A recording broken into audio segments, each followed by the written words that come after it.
Nibyo reka mbasuze kandi mbifurize kugubwa neza mbone yo kubaha ikaze uyu munsi wa none tariki 24 z'ukwezi kwa mbere umwaka wa n'ibihumbi 2026 turi mu masaha nimugoroba tugarutse muri studio aho tugiye kureba amakuru agezweho kugeza kuri saha.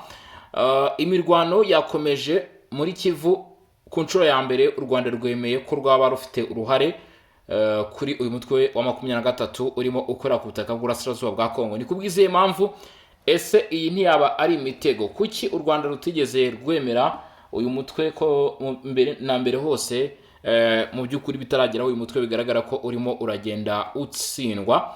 Biravuga ko kandi abacancuro bongeye kugaragara mu bice bya Uvira, ibi bikavuga ko aba barimo barafasha FARDC gukomeza kubaka imyanya yayo hariya muri Kivu y'Amajyepfo. Naho kandi nanone umujyi wa Bukavu urasumbijwe ku rugero rwo hejuru ku buryo isaha yari yose hashobora kuba hakumvikana inkuru idasanzwe ivuga ku bijyanye n'ifatwa ry'aka gace. Ambasaderi w'u Rwanda muri Leta Zunze Ubumwe za Amerika Madame Matilda Mukantabana yemeye ko u Rwanda rufitanye imikoranire mu by'umutekano n'umutwe wa FC23. Ibyo turaza kugenda tubigarukaho kabisa tureba uko byifashe kugeza kuri uyu munota. Leta Zunze Ubumwe za Amerika zatangiye imikoranire n'igisirikare cya Leta ya Repubulika Iharanira Demokarasi ya Kongo, by'umwihariko Minisitiri w'Uburengerazuba kurandirwa Repubulika ya Demokarasi ya Kongo, Minisitiri w'Uburenganzira bwa muntu Maître Samuel Mbemba Kabuya yatangaje ko kuwa gatandatu tariki 24 Mutarama ko hagiye gutangizwa vuba umushinga munini wo gushyira hamwe ndetse no kwandika mu buryo bunoze ihohoterwa ry'uburenganzira bwa muntu. Ibi bigomba gukorwa mu mujyi wa Goma ndetse na Bukavu, by'umwihariko Bukavu.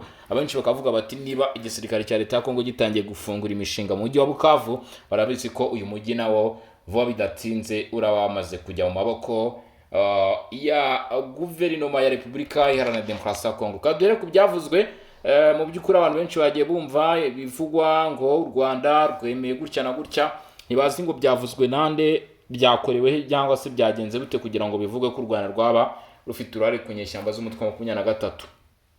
Ibyo rero akaba ari byo ngiye kuba nakubwira cyangwa se ari bwo butumwa nkuzaniye kugeza kuri ubu ngubu ku mwuzo wa mbere. Kanda subscribe cyangwa se sabone n'ubutarabikora, wamaze kubikora sava bravo. Ikindi ingenzi nanone ugomba usabwa cyangwa se ugomba kuba wakora no kugomba kunyarukira muri group yacu ya WhatsApp ya Songa Mbere ugakanda subscribe. Ni mu Burasirazuba bwa Repubulika Iharanira Demokarasi ya Kongo niho ibi byose bishingiye. I Washington u Rwanda rwemeye ku mugaragaro ko rukorana n'umutwe wa FC23. Ni ambasaderi w'u Rwanda muri Leta Zunze Ubumwe za Amerika Madame Matilda Mukantabana, uyu ne waje kwemera ko u Rwanda rufitanye imikoranire mu by'umutekano n'umutwe wa FC23. Ibi yabivugiye mu nama ya komisiyo ishinzwe ubanye n'amahanga ishami rishinzwe Afurika muri Nteko Ishinga Amategeko ya Leta Zunze Ubumwe za Amerika kuwa tariki 22 Mutarama, ubwo ni kwa kane.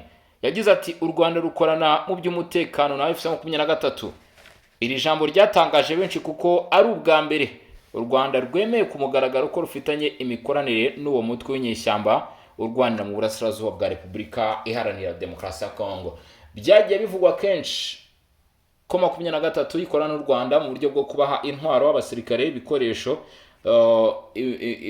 imyitozo, ibyo kurya ndetse n'ibindi, ariko impande zombi zikabihakana. Kuri ubu rero Matilda Mukantabana imbere y'abayobozi bagiye batandukanye muri Leta Zunze Ubumwe za Amerika niho yanze kubivugira. Yagize ati u Rwanda rukorana mu by'umutekano wa FC23. Iyi mvugo ifatwa nk'ingenzi cyane mu rwego mpuzamahanga kuko ishobora kugira ingaruka ku mubano w'u Rwanda na Repubulika Iharanira Demokarasi ya Kongo ndetse no ku myanzuro Leta Zunze Ubumwe za Amerika n'abandi bafatanyabikorwa bashobora gufata ku kibazo cy'umutekano muke mu Burasirazuba bwa Kongo. Ati bishobora kugira rwose ingaruka zikomeye cyane. Ngo hari ijambo rimwe ushobora kuvuga rikaba ryahindura ibintu byose cyangwa se rigahindura ikibuga. Ni ukuvuga ngo u Rwanda niba rwemeye ko ruri gukorana na 23 raza kwirengera ingaruka zose kuri izi nyeshyamba, rushobora gushyirwaho igitutu bati musubire inyuma cyangwa se nibiza kuba kwanga bagafatirwa ibihano ku buryo bushoboka ubwo ari bwo bwose. Ibyo nibyo dushaka gutegereza nyuma y'iri jambo, kandi ibi biraza kongera imbaraga ubushobozi n'icyizere cyari gihari ku barwanyi ku ruhande rwa guverinoma ya Repubulika ya Demokarasi ya Kongo ko abarwanyi 23 bashobora kwamburwa iyi mijyi irimo Bukavu ndetse na Goma, kuko icyo kizinyeshyamba cyaba kigaragaye kuri inshuro icyo kuri izo nyeshyamba cyaba kigaragaye rwose. Mbabwiza ukuri, kurasa nko gutsindwa gukomeye cyane.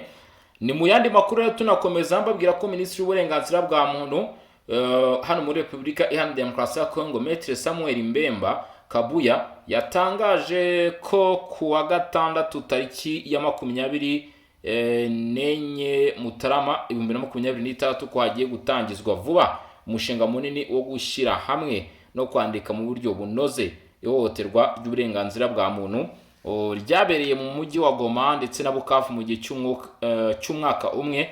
Iyo mijyi yarigaruriwe n'umutwe w'inyeshyamba wa 23 ushyigikiwe n'u Rwanda. Guhera ku itariki 29 Mutarama kugeza ku itariki 7 Gashyantare 2026 ngo hazakora itsinda rihuriweho rigizwe na Minisiteri y'Uburenganzira bwa Muntu, Komisiyo y'Igihugu ishinzwe uburenganzira bwa muntu CNDH, ishyirahamwe rya Kongo rishinzwe guteza imbere kugeza ku butabera ndetse na sosiyete civile hano muri Repubulika Iharanira Demokarasi ya Kongo.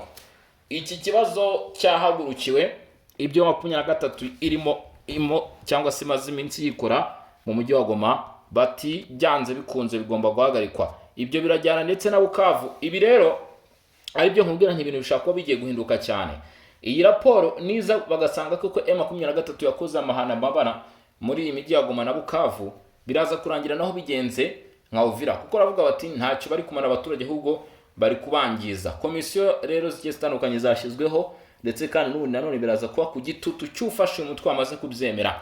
Iryo tsinda rizakora hamwe gusesengura, guhuza no gushyira mu ncamake raporo nyinshi zakozwe n'imiryango itandukanye yo muri Repubulika Iharanira Demokarasi ya Kongo n'iyo ku rwego mpuzamahanga, hagamijwe gushyira ahagaragara inyandiko imwe rukumbi yizewe, yuzuye kandi isesenguye neza, igaragaza neza ihohoterwa ry'uburenganzira bwa muntu ryabaye muri iyo mijyi. Ibi kandi bizakorwa vuba ku mbaraga zishoboka izo arizo zose. Repubulika Iharanira Demokarasi ya Kongo rero ni igihugu cyamaze guhaguruka. Biravuga ko muri Uvira hagaragaye indege ya Blackwater iri kumwe na guverineri w'intara Kivu y'Amajyepfo Jean-Jacques Pelusi Sadiki, nyuma yo kugeza ijambo ku baturage mu nama rusange. Muri iryo jambo yatangaje isezerano rya Perezida Felix Tshisekedi ku baturage ry'uko leta yemeje kugarura mu maboko yayo Kamanyora, Bukavu na Bunagana bikava mu maboko y'imitwe yitwaje intwaro. Kamanyora, Bukavu na Bunagana bikava mu maboko y'imitwe yitwaje intwaro. Hari 23 avugwamo ahangaha Red Tabara, hakavugwamo ndetse na Twirwaneho. Ati Felix Tshisekedi Chilombo yatanze isezerano ku banyagihugu, arababwira ati mwicare mubizi ibi ni ibintu bigiye kuba byakorwa, utu duce tugiye kuba twabatombe. Ndetse urumva ko hatangiye guhuzahuza amakuru, gushyira amatsinda y'abashakashatsi mu kwerekana ibimenyetso simusiga, nyuma yo kubona ko systeme y'igitutu ikora kurusha systeme yo kurwana. Systeme yo gushyira igitutu kuri iyi mitwe mu by'ukuri urumva ko bitoroshye cyane, irakaze cyane, ni systeme ikaze, ni systeme iteye ubwoba. Wa muntu we ukabona ko hano biza gusaba imbaraga zikomeye cyane z'umurengerana ndetse zishobora kuza gusiga ibintu bidasanzwe. Nanone kandi mu makuru akomeje kumenyekana kugeza kuri ubu ngubu kabisa, nkuko birimo bigenda bigaragara, ari amakuru ari kutugeraho. Intambara ya M23 ngo u Rwanda rwemeye ku nshuro ya mbere ko rurimo rufasha umutwe wa 23 ku nshuro ya mbere mu mateka. Ngo u Rwanda rwemeye ku mugaragaro ko rurimo rufasha 23. Ibi byazamuye ikintu gikomeye cyane, ni ya nkuru bavuga ngo ni inkuru imusozi yamenyekanye ahantu hose, abantu bari kwibaza bati se ibi ni ibiki? Ari nabyo abenshi bari gushingiraho bavuga bati iyi ni imwe muri mu iturufu cyangwa se ni kimwe mu bintu bigiye guha amahirwe igisirikare cya leta ya Congo FARDC kuba kigiye gufata utu duce kirimo kiravuga Kamanyura, Bunagana, ahanga ndetse na Bukavu bitabavunnye. Ati bitabavunnye, ndetse uwabivuze yabivugiye imbere ya Leta Zunze Ubumwe za Amerika yemera aya makuru. Ibi rero ndagira ngo nkubwire cyangwa se ndagira ngo ngutangarize ko mu by'ukuri bishobora kuza kugorana M23 aya mayeri nayo imaze iminsi itsindishwa ikaba yakwiyagara ikanga kuvamo. Ibyo nabyo biraza kuba urugamba rweruye. Rero ngira ngo murumva ko ibintu birimo biragenda birushaho gufata indi ntera rwose ku buryo bugaragarira amaso ya buri umwe, ishusho ya buri umwe. Biravugwa ko hari uduce tukiri kugaragaramo ihohoterwa, yaba mu mujyi wa Goma, Bukavu, Bunagana, Kamanyora ndetse n'ahandi. Ibi bintu rero mwabantu mwe ngo akaba ari bimwe mu bivugwa cyangwa se mu bitekerezwa ko bishobora kuzagira ingaruka zikomeye cyane kuri izi nyeshyamba za M23 mu by'ukuri mu minsi iri imbere. Raporo nk'izi zatangiye guhagurutswa mu by'ukuri zikaba rwose hakeka ubwoba bwinshi ko zitari buze gusiga aba basore. Reka dukomeze n'izindi ngingo turebe uko byifashe. Kabisa turebe uko byifashe. 17 aho M23 ndetse n'abafatanyabikorwa babo barimo twirwaneho na Red Tabara ngo bafashe icyemezo cyo gusenya ibikorwa remezo bya leta ndetse n'abikorera kwiba ibikoresho byo gusana imihanda n'imodoka za leta ndetse no gusohora abaturage batuye muri Kivu y'Amajyepfo, kubashora mu makimbirane kandi bari bamaze imyaka myinshi babana mu mahoro barinzwe n'ingabo z'igihugu. Ngo ibi rero bikunze gukorwa cyane n'izi nyeshyamba kugira ngo zibone aho zimenera cyangwa se uburyo zinjira mu bice bigiye bitandukanye. Ubu rero ngo ibi bintu FARDC barashaka kubirwanya, ntabwo bari buze kufokasinga cyangwa se kwita ku gufata Bukavu byonyine ngo bibe birahagije. Ati ntabwo tushaka ko ibikorwa remezo byongera kwangizwa, yaba iby'abikorana ndetse n'ibya leta. Ati kandi ibyo bikorwa byo kubiba inzangano n'amacakubiri igomba guhagarikwa. Ikigeretseho kandi baremeza ko bafashe umwanzuro w'uko uyu mutwe wa 23 ndetse n'abufasha bose bagomba kuva muri uyu mujyi wa Bukavu. FARDC bagaragaje ibirego nyuma ngo byacuriwe mu biro by'ingabo mu by'ukuri zifashe uyu mutwe. Bashinja ingabo za Kongo gufata nabi bamwe mu baturage. Nuvuga ngo ni ibintu byacuzwe ngo none barangije bahita bashinja FARDC gufata nabi bamwe mu baturage. Ngo ibyanakwirakwijwe n'itangazamakuru mu maboko mu by'ukuri y'uruhande rw'izi nyeshyamba. Nyamara ngo itangazamakuru ryigenga ryemeje ko FARDC zimaze kwisubiza umujyi wa Uvira, zahise zishyiraho ingamba z'umutekano ndetse n'ibikorwa byo kurinda abaturage bose nta vangura, harimo abanyamurenge mu by'ukuri abanyamurenge kandi ngo bakaba baragaragaje ubutwari bukomeye cyane, kuko ngo kuri inshuro abanyamurenge bagaragaje ko badashobora kuba igikoresho cy'izi nyeshyamba. Baravuga bati twebwe turimo turakorana neza, nyuma yuko kandi iyi mitwe irimo twirwaneho Red Tabara M23 ngo barimo babahatira kuva mu mujyi wa Uvira, nyamara bo barabyanga. Baravuga ati twe turagumana no ku butaka bwacu kandi nta kintu tubaye, ati mwijya kudukoresha mu nyungu zanyu bwite. Ibi rero FARDC ikaba yabishimiye na bamwe mu baturage rwose bagize ubwo butwari ndetse no kwemera guhagarara kigabo, bakemera kwitanga kandi bakemera guhangana n'izi nyeshyamba zo mu mutwe wa M23. Ati icyo kintu nacyo turagishishikariza abaturage bose bo mu mujyi wa Bukavu kwitegura guhangana nacyo. Ati kuko mu by'ukuri ibyo muzabibona igihe izi nyeshyamba zaba ziri gusorwa muri ibi bice uko byagenda kose. Ati ibyo ni ibintu mugomba gutegereza kuko vuba bidatinze bishaka kugaragara. ibyo gufata abaturage bamwe bakabashyiramo ibitekerezo bimwe, ati mugire hakiri kare tubikumire kabisa. FARDC yagaragaje ko ifite gahunda ndetse n'intego zo guhangana n'ibyo bikorwa hifashishijwe inzira zose zishoboka mu minsi iri imbere, ubwo kabisa umujyi wa Bukavu uraba usumirijwe nk'uko byagenze ku mujyi wa Uvira. Gutegereza rero tukareba uko ibintu bigiye kugenda mw'abantu mwe, kuko murumva ko bitoroshye. FARDC rero ikaba yavuze cyangwa se yamaze kumeshoninga yuko rwose ibyo basore batekereza atari ibyo. FARDC bemeza ko bubahiriza amahame mpuzamahanga arengera uburenganzira bwa muntu n'amategeko agenga intambara, ati kandi ko batazihanganira na gato imigambi iyo ari yo yose igamije ibikorwa by'ivangura ndetse n'indi mibereho mibi yakorerwa ku butaka bwa Kongo. Byongeye kandi ati turashimangira ku mugaragaro ko twiyemeje kurinda ubusugire bw'igihugu, kurengera abaturage bose ndetse n'imitungo yabo, kugeza no kwitanga bitagira icyo bigura.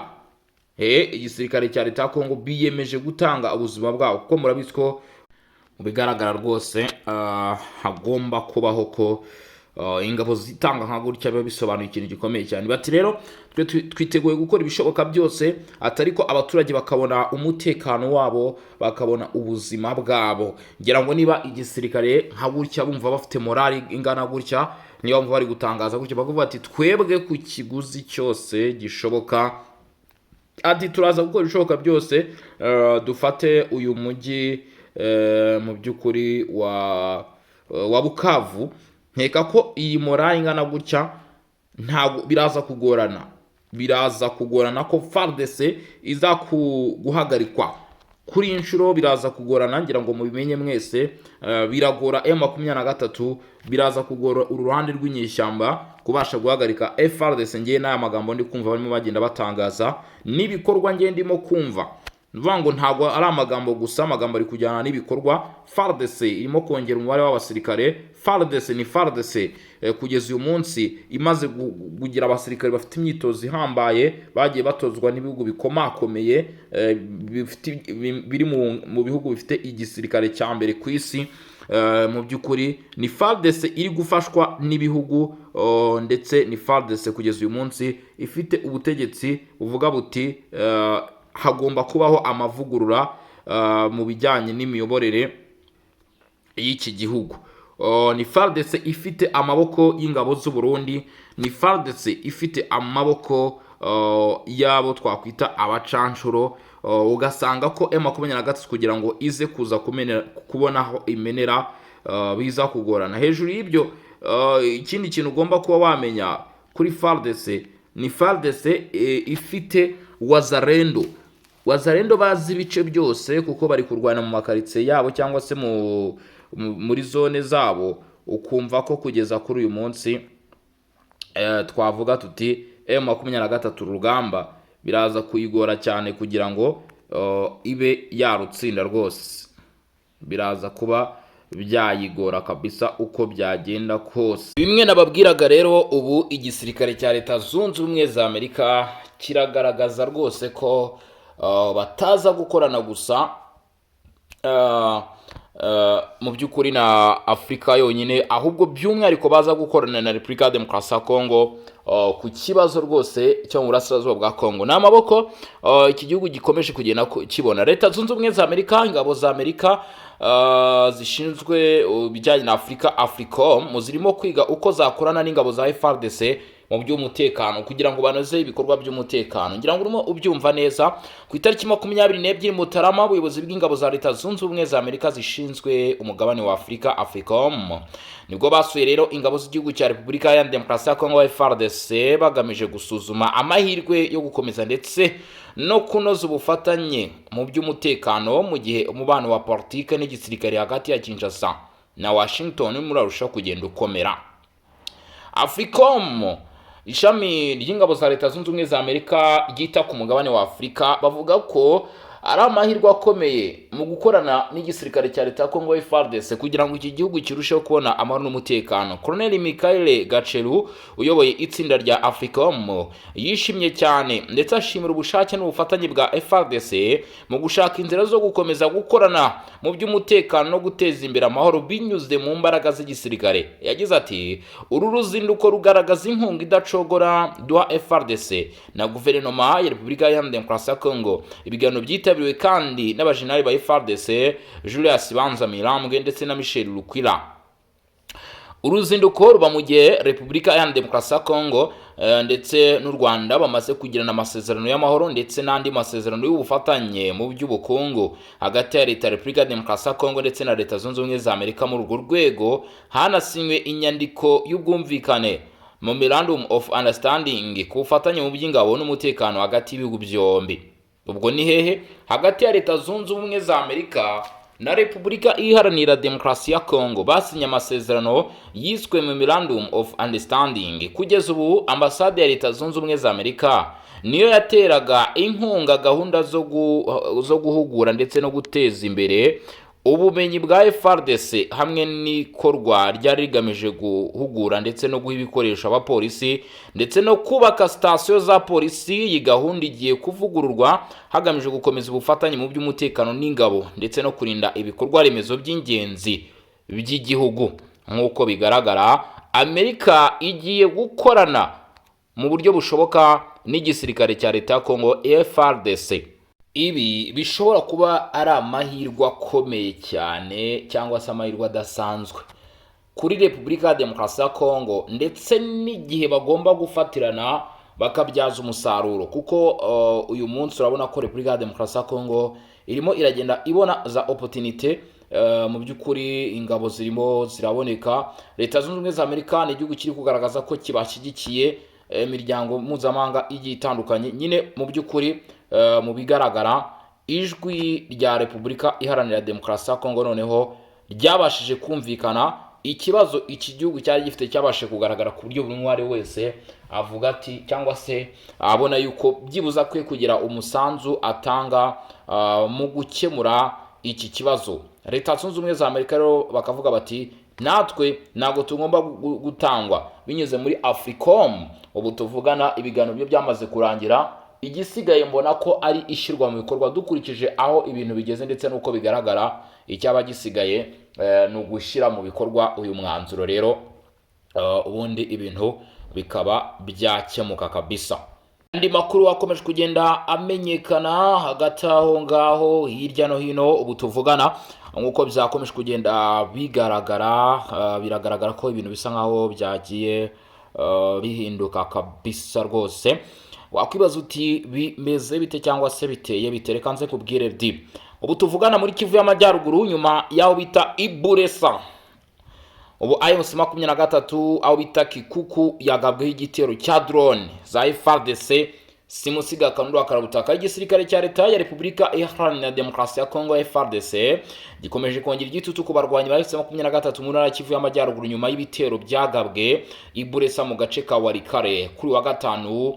Undi murwa wabo barwanyi wagabweho igitero kuri uyu munsi Kikuku aho bita muri shoferi ya Bwito muri teritwari ya Rucuro. Kandi iki gitero kikaba cyahitanye abarwanyi benshi cyane ndetse gisenya na bimwe mu bikoresho by'izenyeshyamba kugeza ubwo hari bamwe baje guhunga. Nk'uko byemejwe n'amasoko aherere muri aka gace ku isaha ahagana ku isaha 8 z'amanywa n'iminota mike, drone ya FARDC yagabye igitero ku kibanza cy'abarwanyi ba M23 cyari kiri ku biro by'ubuyobozi muri shoferi ya Bwito aho bita Ikikuku. Iyo nzu bivuga ko yarashwe igakongoka burundu. Nta mibare yemewe iratangazwa n'ingabo z'igihugu ku byangiritse n'abahitanwe n'icyo gitero. Icyakora abaturage batuye muri ako gace bavuga ko habaye ibyangiritse bikomeye birimo no gusenyuka burundu kw'ikigo cyari gicumbikiye abo barwanyi.